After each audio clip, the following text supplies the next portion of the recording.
Hello दोस्तों, study with अनु में मैं अनु आपका स्वागत करती हूँ। और आज हम अपनी एनसीईआरटी में जो कि हम एसएसटी कर रहे हैं अपनी क्लास 6 में, आज हम पहुँच चुके हैं अपनी 10th नंबर चैप्टर पर। ठीक है, तो बहुत जल्दी ये हमारी एसएसटी फिनिश होने वाली है। तो मैं आपसे बस यही बोलूँगी कि पढ़ते जाइए, और जब तक हमारा एलटी ग्रेड और जेएससी का एग्ज़ाम होगा तब तक हमारी सारी की सारी एसएसटी फिनिश हो जाएगी। ये बहुत इंपॉर्टेंट है आपके पेट के एग्ज़ाम के लिए भी, आपके एलटी ग्रेड के एग्ज़ाम के लिए भी, आपके जीआईसी के एग्ज़ाम के लिए भी, आपके आरओ के लिए भी, आपके यूपीपीसी के, क्योंकि एसएसटी से तो क्वेश्चन आते ही आते हैं। और हम यहाँ पर जीएस का पोर्शन कवर कर रहे हैं इसमें, और जीए का भी। तो आपका जीएस भी कंप्लीट होगी, जीए भी कंप्लीट होगी, तो आपका पूरा सामान्य ज्ञान कंप्लीट हो जाएगा और आपका सब्जेक्ट तो इसमें स्ट्रांग होगा ही होगा। ठीक है, तो अभी 6th क्लास की है तो आपको थोड़ा इसमें कम चीज़ें दिख रही होंगी कि कम चीज़ें नोट करने वाली है, लेकिन काफ़ी चीज़ें हैं। ठीक है, तो चलिए स्टार्ट करते हैं। स्टार्ट करने से पहले अगर आप मेरे चैनल यानी कि स्टडी विद अनु में नए हैं तो स्टडी विद अनु को सब्सक्राइब करना और बेल आइकन को प्रेस करना बिल्कुल ना भूलें, ताकि मेरे द्वारा जितने भी आपको कंटेंट प्रोवाइड कराया जा रहा है वो सारा का सारा आपको मिल सके। ठीक है, तो चलिए अपना ये लेसन स्टार्ट करते हैं। बैकग्राउंड नॉइज़ को इग्नोर करिएगा क्योंकि ये नॉइज़ ऐसे आती रहती है। ठीक है, चलिए। तो हमारा पहला लेसन नंबर 10 है आधारभूत लोकतंत्र भाग 1 शासन। तो मैंने जैसे कि बताया कि अब कंबाइंड बुक चलने लग गई है, तो हम इसमें पूरा कंबाइंड कंप्लीट करते हैं। तो हमने हिस्ट्री कंप्लीट कर ली, ज्योग्राफी कंप्लीट कर ली है, और अब हम ये सिविक्स में पहुंच चुके हैं यानी पॉलिटी में। ठीक है, तो आधारभूत लोकतंत्र में सबसे पहला कोट दिया हुआ है महाभारत से। तो राजा नाम धर्मो गुप्तराम धर्मो रक्षति रक्षिता। तो इसका अर्थ है शासक धर्म की रक्षा करता है, और जो धर्म की रक्षा करते हैं धर्म उनकी रक्षा करता है। नेक्स्ट कोट है रिगोबर्टा मेंचू तुमका। तो न्याय के बिना शांति नहीं, समानता के बिना न्याय नहीं, विकास के बिना समानता नहीं, संस्कृति और लोगों की पहचान और सम्मान के बिना लोकतंत्र नहीं। ठीक है, तो अब आगे बढ़ते हैं। तो अब ये देख सकते हो आप कि ये छोटा सब कुछ दिया हुआ है। तो इसमें क्या दिया है? लोकतंत्र शासन, शासन कानून, शासन लोकतंत्र, शासन विधायिका, ये सारा पूरा खिचड़ी पकी हुई है। तो इसके बारे में हम धीरे धीरे करके ना पढ़ते जाएंगे, इसमें बहुत सारी चीज़ें आती हैं। तो चलिए परिचय देख लेते हैं। तो दीर्घकाल से मनुष्य समाज में रहता आ रहा है। जब बहुत से लोग एक साथ रहते हैं तब असहमति और व्यवस्था की स्थिति उत्पन्न हो सकती है। ऐसे में समाज में व्यवस्था और सद्भाव बनाए रखने के लिए नियम अनिवार्य हो जाते हैं। संभवतः आपके घर में भी कुछ सामान्य नियम होते होंगे जिनके पालन की अपेक्षा आपसे होती है। आप जिस विद्यालय में पढ़ते हैं वहाँ भी नियम होते होंगे, कुछ विद्यार्थियों के लिए तो कुछ शिक्षकों के लिए। बड़ी कक्षाओं में परीक्षा दे रहे विद्यार्थियों को भी कुछ अनिवार्य नियमों का पालन अवश्य करना पड़ता है। सड़क पर वाहन चालकों से भी यातायात के नियमों का पालन करने की अपेक्षा की जाती है। सभी प्रकार की नौकरियों में कार्यरत लोगों को भी नियोक्ता के द्वारा बनाए गए नियमों का पालन करना पड़ता है, जबकि नियोक्ता को भी उन सभी नियमों का पालन करना पड़ता है जो उन्होंने अपने अधीन काम करने वाले लोगों के लिए बनाए हैं। तो यदि कोई व्यक्ति नियम का पालन नहीं करता तो क्या होगा? इसका सीधा सा उत्तर है कि समाज अपनी व्यवस्था बनाए रखने में सक्षम नहीं हो पाएगा। ठीक है, तो नियमों को किसने बनाया और क्यों बनाया, उन्हें किस प्रकार से बनाया गया, वे कुछ ऐसे प्रश्न हैं जिनके बारे में हम इस अध्याय में पढ़ेंगे। निर्णयों को लेने की प्रक्रिया, नियमों के विभिन्न समूहों से सामाजिक जीवन को व्यवस्थित करना और उनका पालन सुनिश्चित करना ही क्या कहलाता है? शासन कहलाता है। ठीक है, सरकार उन व्यक्तियों के समूह या तंत्र को कहते हैं जो नियम बनाते और इन नियमों का अनुपालन सुनिश्चित करते हैं। कुछ अधिक महत्वपूर्ण नियमों को कानून कहा जाता है। ठीक है, इसका ये तात्पर्य कदापि नहीं है कि जो नियम और कानून एक बार बन गए वे सदा के लिए बन गए। जिस प्रकार घर पर आप अपने माता पिता के साथ किसी विशेष नियम के बारे में चर्चा कर सकते हैं, अथवा विद्यार्थी संघ, विद्यालय या विश्वविद्यालय प्रबंधन से नियमों में बदलाव के लिए कह सकते हैं, उसी प्रकार समाज को संचालित करने वाले कानूनों और नियमों में नागरिक भी अपनी बात रख सकते हैं। और हम जानेंगे कि ऐसा किस प्रकार होता है। तो ये देखो, एक हमारा यातायात वाला पूरा वो दिया हुआ है कि नियम होता है हमारा गाड़ियाँ चलाने का भी, सड़क पर चलने का भी, है ना, हर चीज़ का। अब देखो कितना नॉइस हो रहा है, एकदम से नॉइस हो जाता है, क्या ही कर सकते हैं इसमें। ठीक है, तो यहाँ पे भी देखो आपका कुछ पूरे सब कुछ दिया हुआ है, कहाँ पे क्या नियम है। नियम से स्कूल में पढ़ाई होती है, पोस्टमैन पोस्ट सब जगह का नियम है आपका। देखो बैंक में भी कुछ है ना होते हैं, तो ये सारी चीज़ें दी हुई हैं। ठीक है, तो सरकार के 3 अंग के बारे में देखते हैं। तो विश्व भर में समाज जिस प्रकार से कार्य करता है उसे डिजिटल तकनीक परिवर्तित कर रही है। भारत में 30 वर्ष पहले तक जिन लोगों को अपने से दूर बैठे संबंधियों को पैसे भेजने होते थे वे डाकघर की पंक्ति में लगकर फॉर्म भरकर मनी ऑर्डर भिजवाते थे, अथवा यदि उन्हें किसी व्यवसाय के लिए भुगतान करना होता तो वो पहले बैंक की पंक्ति में लगकर डिमांड ड्राफ्ट बनवाते और फिर उसे डाक द्वारा भिजवाते थे। आपने शायद इन शब्दों मनी ऑर्डर या डिमांड ड्राफ्ट को कभी ना कभी सुना हो, क्योंकि आज हमारे पास तुरंत पैसे भेजने के लिए डिजिटल संसाधन भी उपलब्ध हैं। डिजिटल तकनीक ने विशेष प्रकार के अपराधियों को जन्म दिया जो अपने स्थान पर बैठे बैठे डिजिटल माध्यमों से लोगों की धनराशि चुराने के तरीके ढूंढते हैं। ऐसी आपराधिक गतिविधियों, जैसे साइबर क्राइम कहते हैं इन्हें, को रोकने के लिए अनेक सरकारों ने नए कानून बनाए हैं। ठीक है, ऐसे कुछ साइबर अपराधियों जिन्होंने अपनी तकनीकी दक्षता का उपयोग समाज की भलाई के बजाय भोली भाली जनता के श्रम में कमाए हुए धन को लूटने के लिए किया, को गिरफ्तार भी किया गया है एवं न्यायालय के द्वारा उन्हें दोषी ठहराया गया। सामान्यतः उन्हें आर्थिक दंड के साथ साथ जेल की सजा भी दी जाती है। इस उदाहरण से हम देख सकते हैं कि किस प्रकार सरकार के 3 अंग अथवा शाखाएं एक साथ काम करती हैं। तो पहली हमारी आ गई विधायिका। तो विधायिका वो अंग है जो नए कानून बनाती है। तो ये याद रखना है कि विधायिका का काम क्या है, नए कानूनों को बनाना और कभी कभी पुराने कानूनों में संशोधन और वर्तमान कानूनों को निरस्त भी करती है। ठीक है, तो ये कार्य जनता के प्रतिनिधियों की सभा के द्वारा किया जाता है। भारतीय शासन प्रणाली का हम आगे अवलोकन करेंगे। अब दूसरा पार्ट आ जाता है हमारा कार्यपालिका का। तो कार्यपालिका वो अंग है जो कानूनों को लागू करती है। तो बनाता कौन है कानून? विधायिका बनाती है। और लागू कौन करता है? तो कार्यपालिका करती है। इसके अंतर्गत राष्ट्र राज्य के प्रमुख यानी कि हमारे राष्ट्रपति, प्रधानमंत्री और मुख्यमंत्री, मंत्रीगण और ऐसे अभिकरण या एजेंसी आते हैं जिनका दायित्व कानून को लागू करवाना होता है। ठीक है, तो यहाँ दिए गए उदाहरण में साइबर पुलिस ऐसी ही एक एजेंसी है जो कानून को लागू करती है। ठीक है, अब बात करते हैं तीसरी यानी कि न्यायपालिका की।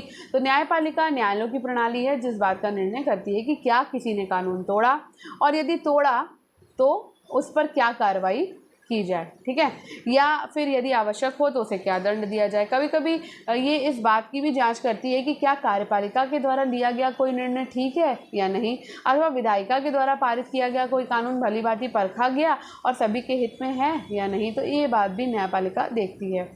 अब बात कर लेते हैं कि शासन के किसी भी अच्छे तंत्र में इन तीनों अंगों को निश्चित रूप से पृथक रखा जाता है, जबकि ये तीनों एक दूसरे को प्रभावित करते हैं और कार्य भी एक साथ करते हैं। ये विभाजन जो है वो शक्तियों का पृथक्करण कहलाता है। ठीक है, तो तीनों का विभाजन क्या कहलाता है? शक्तियों का पृथक्करण। यानी विधायिका की अपनी शक्ति है, न्यायपालिका की अपनी शक्ति है और कार्यपालिका की अपनी शक्ति है। इसका उद्देश्य पूरी प्रणाली को नियंत्रित करना और संतुलन बनाए रखना है, अर्थात सरकार का प्रत्येक अंग दूसरे अंग के कार्यों की निगरानी कर सकता है तथा यदि कोई अंग अपनी अपेक्षित भूमिका से परे जाकर कार्य कर रहा है तो उसे नियंत्रित कर पुनः संतुलन स्थापित कर सकता है। ठीक है, अब आगे बढ़ते हैं। तो यहाँ पर देखो शासन का एक होलोग्राम दिया हुआ है या चित्र दिया हुआ है। यहाँ पर हम न्यायपालिका, कार्यपालिका और विधायिका ये सब एक दूसरे से अटैच हैं। ठीक है, आगे बढ़ते हैं। तो सरकार के 3 स्तर को देख लेते हैं। तो कोई भी सरकार कम से कम 2 स्तरों पे काम करती है। ठीक है, तो एक तो हो गया स्थानीय स्तर और दूसरा हो गया आपका राष्ट्रीय स्तर। तो भारत सहित अनेक देशों में यह 3 स्तरों पे काम करती है। ठीक है, तो स्थानीय स्तर हो गया, स्थानीय स्तर एक, राज्य या प्रादेशिक स्तर हो गया और तीसरा आपका राष्ट्रीय स्तर हो गया।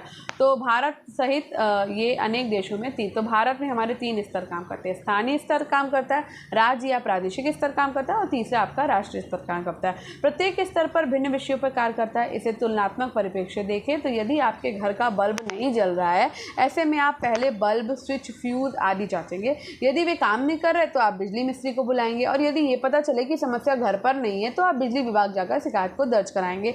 ये भी समस्या के समाधान के 3 स्तर हैं। ठीक है, तो भारत में स्थानीय सरकारें, राज्य सरकारें और केंद्र सरकार या संघ सरकार है। ठीक है, तो भारत में स्थानीय सरकारें, राज्य सरकारें, केंद्र सरकार या संघ सरकार है। मान लीजिए कि कुछ दिनों तक भारी वर्षा के कारण एक जिले के किसी क्षेत्र में बाढ़ आ गई, तो यदि वो ज़्यादा भीषण नहीं है तो स्थानीय प्राधिकारी उस स्थिति को क्या करेगा? संभाल लेगा। ठीक है, संभाल सकते हैं। यदि बाढ़ अनेक नगरों और बहुत से गांवों को प्रभावित करती है तो राज्य सरकार आगे आती है और इसकी जिम्मेदारी उठाते हुए प्रभावित लोगों को बचाने के लिए बचाव दल भेजती है। किंतु यदि बाढ़ भयानक रूप ले लेती है और विशाल क्षेत्र को प्रभावित करती है तो केंद्र सरकार मदद के लिए आगे आती है और राहत सामग्री और सेना इत्यादि भेजती है। और इस उदाहरण में आप सरकार के 3 स्तरों के काम देख सकते हैं। ठीक है, आगे बढ़ते हैं। तो हमारे अनेक संस्थानों के आदर्श वाक्य हमारे प्राचीन ग्रंथों के ज्ञान से प्रेरित है। उदाहरण के लिए भारत सरकार का आदर्श वाक्य क्या है भाई? सत्यमेव जयते। ये याद रखना है, बहुत बार क्वेश्चन ये इतना सिंपल सा आ जाता है और हम नहीं कर पाते हैं, ठीक है। सत्य की विजय होती है। सर्वोच्च न्यायालय का आदर्श वाक्य याद रखिए, यतो धर्मो ततो जया, जिसका अर्थ है जहाँ धर्म है वहाँ विजय है। तो ये दोनों आदर्श वाक्य याद रखने हैं क्योंकि ये एग्जाम में आ जाते हैं। सामने के प्रश्न पर दी गई तालिका में सरकार के तीनों अंगों के राष्ट्रीय और राज्य स्तर पर किए जाने वाले मुख्य कार्यों की रूपरेखा दी गई है। इसके बारे में विस्तार से विधानसभाओं की निश्चित भूमिका जो कि कक्षा 7 में है उसमें हम पढ़ेंगे, ठीक है। तो स्थानीय सरकारों का यहाँ उल्लेख नहीं किया गया क्योंकि हम आगे के 2 अध्यायों में से विस्तार से समझेंगे। आइए पता लगाते हैं। तो ये बच्चों के लिए दिया हुआ है, इसको हम छोड़ देते हैं, आगे बढ़ते हैं। तो ये देखो, यहाँ पर अखिल भारत और राज्य स्तर पर न्यायपालिका में आपका अखिल भारत में भारत का सर्वोच्च न्यायालय आता है और राज्य स्तर पर आपका उच्च न्यायालय आ जाता है, ठीक। अब बात कर लेते हैं यहाँ पे हम विधायिका की, ठीक है। तो विधायिका में आपका राष्ट्रीय स्तर पर आते हैं 2 सदन, लोकसभा और राज्यसभा, जो राष्ट्रीय स्तर पर कानूनों का निर्माण करते हैं, ठीक है। और राज्य स्तर पर विधायिका में आपका राज्य का एक विधानमंडल अथवा विधानसभा, ध्यान रहे कि अधिकांशतः राज्यों में विधानसभा होती है जबकि कुछ राज्यों में विधानसभा के साथ साथ विधान परिषद भी होती है, ठीक है। अब बात कर लेते हैं कि सदन किसे कहते हैं। तो ऐसी सभा जहाँ कानूनों पर चर्चा की जाती है अथवा उन्हें पारित किया जाता है वो सदन कहलाता है, ठीक। अब बात कर लेते हैं कि औपचारिक क्या होता है। तो हमारे यहाँ राष्ट्रपति और राज्यपाल वास्तविक कार्यपालिका प्रमुख नहीं होते हैं। विशेष परिस्थितियों में उन्हें विशेषाधिकार प्राप्त होते हैं परंतु वे सामान्यतः केंद्र या राज्य सरकार के कार्यों में हस्तक्षेप नहीं करते हैं। तो राष्ट्रपति और राज्यपाल जो हैं वो वास्तविक कार्यपालिका प्रमुख नहीं है, वो औपचारिक हैं, ठीक है। ये बात है समझ में। अब हम कार्यपालिका की बात कर लेते हैं। तो संघ सरकार और राज्य सरकार में ये भी डिवाइड है। तो कार्यपालिका जो है वो भारत के राष्ट्रपति, जो कि हमने बताया औपचारिक है, प्रमुख और तीनों सशस्त्र सेनाओं के सर्वोच्च कमांडर के द्वारा संचालित होती है। इसमें प्रधानमंत्री जो होता है वो कार्यपालिका का प्रमुख होता है, ठीक है। होता तो भारत का राष्ट्रपति है लेकिन वो औपचारिक है, बल्कि मेन जो कमांड होती है वो प्रधानमंत्री के हाथ में होती है। अब राज्य सरकार में यहाँ पे औपचारिक कौन है? राज्यपाल। वैसे तो राज्यपाल के द्वारा संचालित होना चाहिए लेकिन यहाँ पे कमांड किसके हाथ में होती है? मुख्यमंत्री के हाथ में होती है, ठीक है। तो कार्यपालिका का ये मुख्यमंत्री आपका यहाँ पे राज्य सरकार में प्रमुख होता है, ठीक है। अब बात कर लेते हैं कार्यपालिका के कार्य और दायित्व। ये विस्तृत सूची नहीं है, अभी इसके बारे में हम आगे और पढ़ेंगे, ठीक है। तो यहाँ पर कार्यपालिका के कार्य और दायित्व हैं। तो यहाँ पर क्या क्या काम होता है भाई? राष्ट्रीय स्तर पर रक्षा, विदेशी मामले हो गई, परमाणु ऊर्जा हो गया, संचार हो गया, मुद्रा हो गया, अंतर्राज्यीय वाणिज्य हो गया, शिक्षा हो गई और राष्ट्रीय नीतियों का प्रतिपादन, ये आपका राष्ट्रीय स्तर पर काम किया जाता है, ठीक है। तो ये काम कार्यपालिका का है कि वो रक्षा, विदेशी मामले, परमाणु ऊर्जा, संचार, मुद्रा, अंतर्राज्यीय वाणिज्य, शिक्षा और राष्ट्रीय नीतियों का प्रतिपादन, इसके अलावा और भी हैं, ये सारे के सारे जो है वो आपका केंद्र पे काम, मतलब केंद्र स्तर का काम है, केंद्र का दायित्व है, ठीक है। अब राज्य का दायित्व क्या होता है? राज्य जो है वो पुलिस कानून व्यवस्था देखती है, राज्य स्तर पर केंद्र सरकार के द्वारा बनाए गए कानूनों को अपनाना और उनका कार्यान्वयन करना, ठीक है। जन स्वास्थ्य आपका राज्य स्तर पर आता है, शिक्षा आपकी केंद्र में भी होती है लेकिन राज्य स्तर पे भी होती है, कृषि आपकी राज्य स्तर पर आती है, सिंचाई आपकी राज्य स्तर पर आती है और स्थानीय सरकार भी आपका राज्य स्तर पर आती है, ठीक है। अब यहाँ पर दिया हुआ है डॉक्टर APJ अब्दुल कलाम के बारे में, तो थोड़ा सा हम यहाँ पढ़ लेते हैं। तमिलनाडु के रामेश्वरम के एक सामान्य परिवार से, तो यहाँ पे APJ अब्दुल कलाम के बारे में अगर दिया तो इससे भी क्वेश्चन बन जाता है, इसलिए बहुत ध्यान से पढ़ेंगे। APJ अब्दुल कलाम के हर एक चीज़ इंपॉर्टेंट है, ठीक है। तो तमिलनाडु के रामेश्वरम, ठीक है। तो यहाँ सबसे पहले इंपॉर्टेंट क्या मिला? तमिलनाडु का रामेश्वरम मिला, ठीक है। एक सामान्य परिवार में 1931 में, ठीक है, APJ अब्दुल कलाम का क्या हुआ था भाई? जन्म हुआ था। तो ये चीज़ याद रखनी है कि APJ अब्दुल कलाम का जन्म 1931 में तमिलनाडु के रामेश्वरम में हुआ था, ठीक है। सुप्रसिद्ध वैज्ञानिक डॉक्टर कलाम को भारत के अंतरिक्ष कार्यक्रम, मिसाइल कार्यक्रम और परमाणु क्षमताओं के विकास में महत्वपूर्ण भूमिका के कारण मिसाइल मैन के नाम से जाना जाता है, ठीक है। तो APJ अब्दुल कलाम को मिसाइल मैन के नाम से जाना जाता है। क्यों जाना जाता है? क्योंकि भारत के अंतरिक्ष कार्यक्रम, मिसाइल कार्यक्रम और परमाणु क्षमताओं के विकास में उन्होंने महत्वपूर्ण भूमिका निभाई थी, ठीक है। डॉक्टर अब्दुल कलाम 2002 से 2007 तक भारत के 11वें राष्ट्रपति के रूप में कार्यरत रहे हैं, ठीक है। तो ये भी क्वेश्चन बनता है कि डॉक्टर APJ अब्दुल कलाम कितने नंबर के राष्ट्रपति थे? तो वो 11वें नंबर के राष्ट्रपति थे। कब से कब तक रहे? तो 2002 से 2007 तक रहे, ठीक है। सर्वोच्च प्रतिष्ठित पद पर रहते हुए भी वे अच्छी शिक्षा और नई खोज के प्रति अपनी गहरी रुचि के कारण जनमानस, विशेषकर युवाओं से बहुत गहराई से जुड़े हुए थे। सामाजिक कार्यों के प्रति लगाव, समर्पण और राष्ट्र के प्रति प्रतिबद्धता जैसे उनके गुणों ने लाखों लोगों को प्रेरित किया। उन्होंने भारत के युवाओं को अपने सपनों को साकार करने के लिए बड़े स्वप्न देखने और कठोर परिश्रम करने के लिए प्रोत्साहित किया। डॉक्टर कलाम ने ये दिखाया कि भले ही राष्ट्रपति के रूप में उनकी स्थिति सांकेतिक है, फिर भी वे असंख्य लोगों के जीवन को प्रभावित करने में महत्वपूर्ण भूमिका निभा सकते हैं। आइए उनके कुछ प्रेरणादायक विचारों पर ध्यान दें। ठीक है, तो कलाम जी का कहना था कि आकाश की ओर देखिए, हम अकेले नहीं हैं, संपूर्ण ब्रह्मांड हमारा मित्र है और जो लोग ऊंचे सपने देखते हैं और उसके लिए काम करते हैं वो उन्हें सर्वोत्तम सहायता देने के लिए तत्पर है। ठीक है, अपने लक्ष्य में सफल होने के लिए अपने लक्ष्य के प्रति एकाग्रचित निष्ठा रखिए। स्वप्न का अर्थ सोते समय स्वप्न देखना नहीं है, बल्कि स्वप्न वे हैं जो आपको सोने ना दे। यदि 4 बातों का ध्यान रखें, बड़ा लक्ष्य रखना, ज्ञान हासिल करना, कठिन परिश्रम करना और सतत प्रयास करना, तो कुछ भी प्राप्त किया जा सकता है। यदि आप असफल होते हैं तो भी हार नहीं मानिए। FAIL का अर्थ है फर्स्ट अटेम्प्ट इन लर्निंग, यानी सीखने की दिशा में पहला प्रयास। अंत द एंड नहीं है। वास्तव में END का अर्थ है एफर्ट नेवर डाइज, अर्थात प्रयास कभी निरर्थक नहीं होते। यदि आपको उत्तर में ना NO मिलता है तो इसका अर्थ है नेक्स्ट अपॉर्चुनिटी, अर्थात अगले अवसर के लिए तैयार रहें, अतः सकारात्मक रहें। ठीक है, अब लोकतंत्र की बात कर लेते हैं। तो आपने देखा होगा कि हमने इससे पहले जनप्रतिनिधियों की बात की थी। ठीक है, तो विश्व के अधिकांश देशों ने शासन प्रणाली की नींव के रूप में लोकतंत्र को अपनाया। इसका अंग्रेजी शब्द क्या होता है? तो ये होता है डेमोक्रेसी। ठीक है, जो ग्रीक भाषा के 2 शब्दों डेमोस अर्थात लोग और केट्रोस अर्थात शासन प्रणाली, तंत्र या शक्ति से बना है। अर्थात डेमोक्रेसी का शाब्दिक अर्थ हुआ लोक शासन या गणतंत्र, यानी कि लोगों का शासन। परंतु क्या सभी लोग एक साथ शासन कर सकते हैं? स्पष्ट है कि ये संभव नहीं है। मान लीजिए आपकी कक्षा की किसी समस्या को विद्यालय के प्रधानाचार्य के ध्यान में लाना है, जैसे कि आपकी कक्षा में कोई समस्या है अथवा विद्यालय के बुनियादी ढांचे में कोई समस्या है, अथवा संभवतः आप अपने क्षेत्र भ्रमण यानी कि फील्ड ट्रिप की ऐसी तिथि को प्रस्तावित करना चाहते हैं। इस स्थिति में क्या पूरी कक्षा प्रधानाचार्य के पास जाएगी?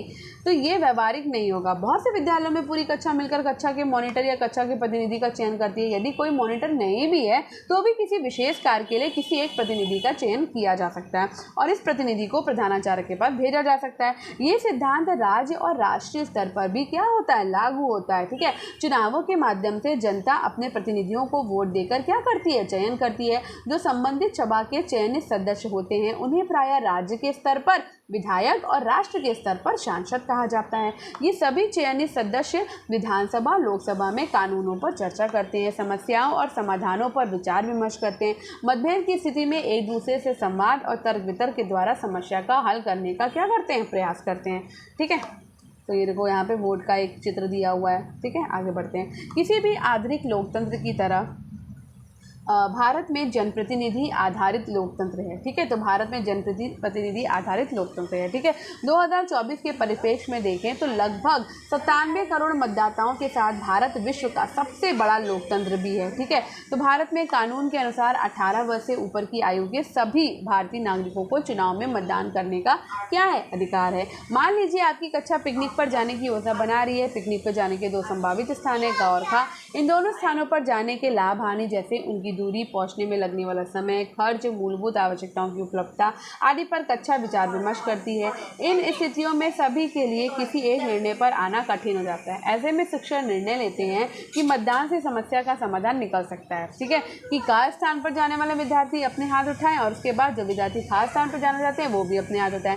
जिस विकल्प के लिए सबसे ज़्यादा विद्यार्थी ने हाथ उठाया उस विकल्प या स्थान को पिकनिक पर जाने के लिए चुन लिया जाता है। ये प्रक्रिया क्या कहलाती है? आपकी मतदान या फिर आपकी क्या कहलाती है? वोटिंग कहलाती है। ठीक है, ये प्रत्यक्ष लोकतंत्र का क्या है? उदाहरण है, जहां स्थान निश्चित करने में प्रत्येक विद्यार्थी की राय ली गई है।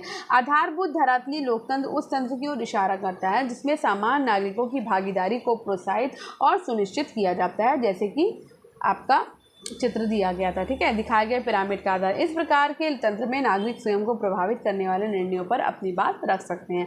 भारतीय लोकतंत्र की अन्य विशेषताओं का अध्ययन हम आगे के 2 अध्यायों यानी कि अगली कक्षाओं में भी करेंगे। अब आगे बढ़ने से पहले यानी हम लास्ट पे पहुंच चुके हैं, तो इसमें पूरा निचोड़ देख लेते हैं इस लेसन का। सरकार और शासन के बिना कोई भी देश क्या होता है? नहीं चल सकता है।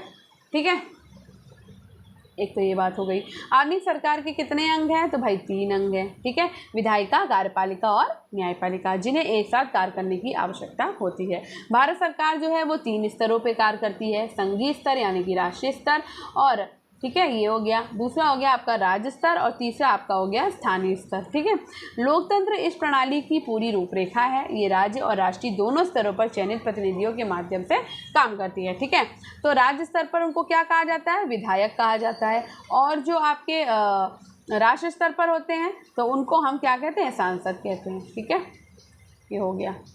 चलिए आगे देखते हैं। तो आगे हमारा हो जाता है यहाँ पे चैप्टर फिनिश।